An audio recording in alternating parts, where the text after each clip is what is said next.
Nagaan Waaqayyoo bakka jirtanitti isiniif haa ta'u, kam jirtu fayyaa keessanii naguma. Viidiyoo kana isiniif hojjechuuf kan hin dirqamee fi odeeffannoo tokko isinii kennuu fedheeni. Har'a garaagarummaa iskaamii fi hojii dhugaa adda baasee isinitti himuu barbaada. Hojiin dhugaa maali? Iskaamiin maali? Iskaamii kan jennu kun gowwoomsituu yookaan daarsee jennee waamuu dandeenya maqaa ishee. Isaan kun amala akkamii qabu? Hojii dhugaanatti silaatti fayyadamuu dandeessu moo maali waan jedhu irratti yaaduma gabaabaa isiniif kennuuf jedheen.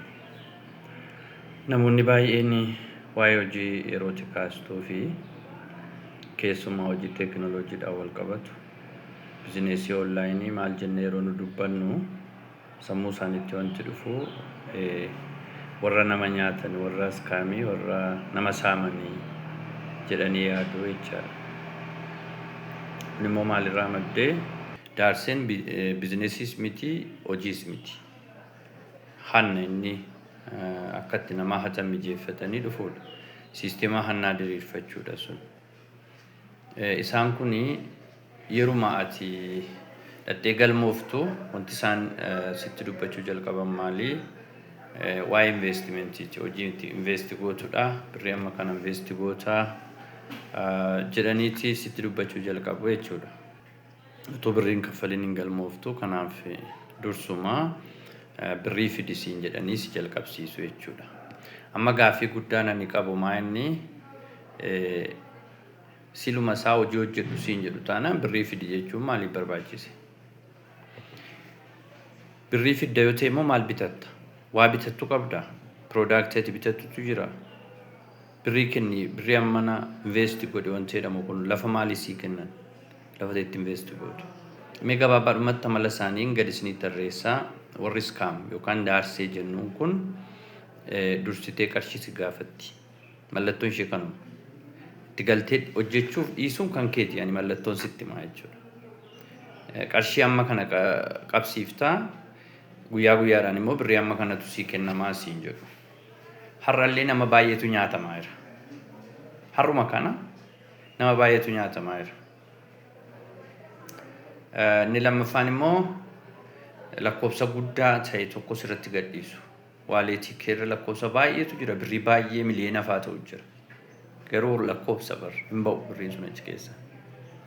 Hin ba'u. Kanarratti fakkeenya tokko yeroo darbe viidiyoo keessatti hojjedheera. Mucaan bizineesa hojjechiisaa turetu na jalaa bade. Na jalaa bade. Inni maal argatee? Daasa guyyaatti hammaaran argate. Gaafa na jalaa baduun dhiise waa'ee isaa. Waggaa tokko booda natti deebi'e.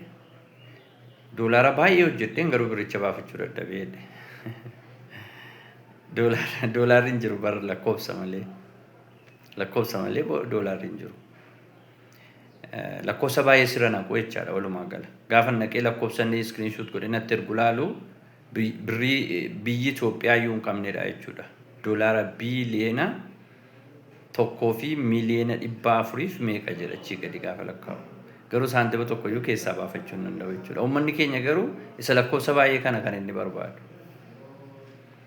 Kanaafi qarshii baay'ee tokko waan sii kennan sitti fakkaata. Achi keessaa qarshii muraasa akka itti baafattu si ayyamu. Waan akka birrii 500, waan akka birrii 1,000 hin baafattaa. Waan akka birrii 1,000, 2,000 baafattaa. Ishee sana immoo akka ittiin dhugaa baatuufi jechuudha kan isaan barbaadan. Birrichiin hojjetamaa dhugaadha, kun waan birrii baafadheera, akkana ta'eera. Birruma keessii kennu immoo kan si dhibu siisteema miti kan sii kennu illee gidduutti nama qaxaranii jiru, nama birrii kana siif kennu jechuudha. Nama birrii kana dabtara keetti galchuu nama qaxaranii jiru. Inni biraanii qarshii muraasa akkasii kenna nama sitti miraa termiidhaanii birrii ati kaffaltu qopheessu jechuudha. VIP 1, VIP 2, VIP 3, VIP 4 maal jedhaniitu amma miliyoona lakkaa'utti birrii ati dabtara isaaniitti galchitu daangaa kan hin qabne godhu. Birrii ati baafattu immoo hin daangessu. Kun hojii iskaamiiti bara. Yoo hubatte irraa fayyadamta. Yoo hubachuu baatte immoo itti miidhamta. Kun dhimma koo miti. Inni kan biraan si amansiisuuf iventii babbareedaa qopheessanii nyaata adda addaa achirratti sii kennu daabboo kana qopheessuu fakkeenyaaf magaalaa Finfinnee keessaa hoteela gurguddaa akka Sharaatiin fa'itti dhaqaniitu iventii qopheessu jechuudha. Waaw jetteetu dhattee wajjin sirbitati. Jarri garuu hattuudha. Inni kan biraan siistemaatitti hin shakkineen qarshii sirraa guuru guyyaa guyyaadhaan. Siistemati takkaayyuu shakkuu hin dandeenye. Makiinaa badhaafamtaa siin jedhu. Ati dhuguma makiinaan badhaafamaa itti kaata. Makiinaa badhaafamuuf guyyaan 3 yeroo hafusaan nama baay'ee irraa qarshii guurrataniiru waan ta'eef akkaawuntitti cufanii badu jechuudha.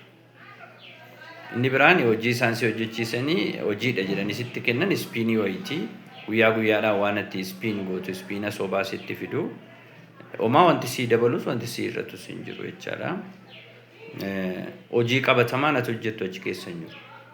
Dalagaa jirtu hojii qabatamaa ati hojjettu achi keessa hin jiru. Nama galchitu malee bakka itti hidhattee qarshii baafachuu hin dandeenyetu jira. Nama galchi kanaan ala qarshii kana baafachuu hin dandeessu siin jedhu fakkeenyaaf nama 15 galchiisu siin jedhan namni 15 VIP ati irra jirtu dhufee bitata. Isa booda sii birrii keessii kennu. Birrii 3,000 4,000 sii kennu. Maaliif birrii 20,000 nama 15 irraa fudhatanii siif 3,000 yoo kennan maal kassaran isaan?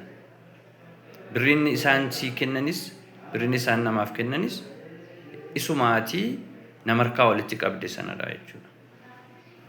Hojiin hojjetamu homtuu hin jiru. Lammaffaan immoo bakka isaan jiraatan adireesii isaanii hin beektu. Maqaa faranjiitiin daldalu dhaabbata biyya ta'e tokko maqaa dhaatu dhaabbata beekamaa wayi Amaazoon jedhu fakkeenyaaf. Amaazoon hattuu miti baay'ee. Maqaa Amaazoonii warra daldalantu jira. Alibaabaa jechuu danda'u Alibaabaan hattuu miti. Maqaa Alibaabaati warra daldalanii hatanidha jechuudha jarri. Yeroo tidhattee Google gootee ilaaltu pilaatfoormii isa dhugaa sana jira. Warri dhufanii si biratti hojjetan immoo feekiidha malee pilaatfoormii isa dhugaa sana miti. Inumaayyuu faranjiin hin jirtu achi keessa. Asuma Itoophiyaa keessatti qindaa'aniiti kana kan hojjetanii kanaaf hattoota kanarraa of eeggadhaa jechuu barbaada. Dhumarratti ni cufama. Namni ati galchitte diina sitti ta'a waan taate hunda taata jechuudha. Amma kana egaa namoonni keenya kan isaan odeessan yeroo nuti hojii kottaa hojjedhaa akkas jennee dubbannu birrii kootu nyaatame kana dura akkasan ta'e maalan ta'e jedhanii kan dubbatan maalirraa maddee jechuudha. Isaan amma jedhu hojii iskaamiti. Mee hojii dhugaa immoo isinitti hima. Hojii dhugaani dhaabbata beekamaadha siluma. Dhaabbati tokko beekamaadha jenneen waa'ee isaa dubbachuudhaaf immoo wanta 3 guuttachuu qaba yoo xiqqaate. Wanta 3. Inni tokkoffaan galmaa'uu qaba yookaan hayyama qabaachuutu irra jira. Hayyama biyya ta'e tokko qabaachuutu irra jira. Inni lammaffaan bakka itti sargattu bakka qabatamaa qabaachuutu irra jira. Onlaayiniidha yoo ta'e fakkeenyaaf Play Store irraa argachuu dandeessaa. Waan recognized ta'e ta'uu qaba. Inni sadaffaan product qabaachuu qaba. Maal productiin isaa?